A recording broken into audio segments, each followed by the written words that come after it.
الحمد لله وكفى وصلاة وسلاما على عباده الذين استافى وبعد السلام عليكم ورحمة الله وبركاته. Mga minamal kong magulang kapatid sa pananampalatayang Islam, purihin natin ang nag-iisa Diyos na tagapaglikha, Allah, na binigyan tayo muli ng pagkakataon na magkasama-sama at may sagawa natin ang ating mga obligasyon bilang mga Muslim. Ito walang iba kundi ang salah. Alhamdulillah, pinili tayo ni Allah sa dami-dami ng mga tao sa labas, pinili ka niya upang makasamba ka sa Kanya. May isang aya na napakaganda, sinabi ng dakilang tagapaglikha mula sa banal na Quran. Iqtaraba linnasi hisabuhum wa hum fi ghaflatin mu'ridun. Na kung saan nalalapit na sa mga tao ang tinatawag na pagtutuos, araw ng pag-uukom. Babayaran either mabuti masama, babayaran, gagawaran ka dito. At karamihan sa mga tao dito ay pabaya, tumatanggi. Subhanallah. May kita natin nowadays na kung saan nagiging pabaya, especially ang mga kamusliman sa kanilang mga gawaing pagsamba kay Allah.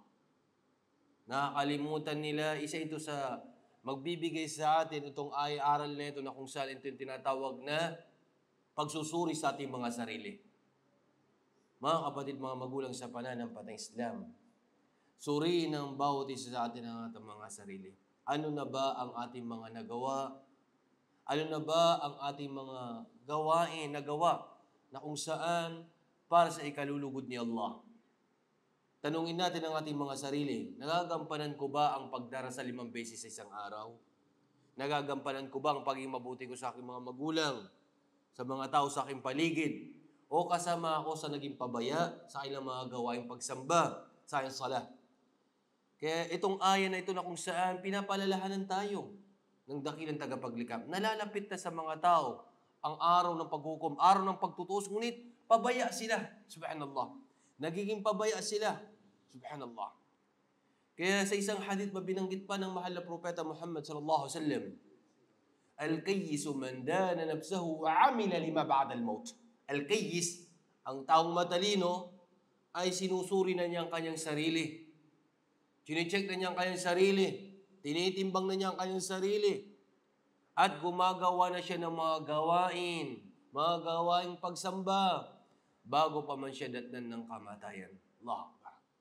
Ito'y paalala mga kapatid, una sa aking sarili. Nakikita na napakaraming mga minor signs na pinapakita sa atin ng dakilang tagapaglikha. At hindi natin alam, bukas makalawa, ay iiwan natin ang mundong ibabaw. Kaya napakahalaga sa isang mananampalataya, sa isang Muslim, na always prepare siya sa mga gawaing pagsamba at pag-iwas sa ipinagbabawal ni Allah subhanahu wa ta'ala. Maraming salamat. Hanggang dito na lamang. Wa akhu da'wana alhamdulillahi rabbil alamin. Assalamu alaikum wa rahmatullahi wa barakatuh.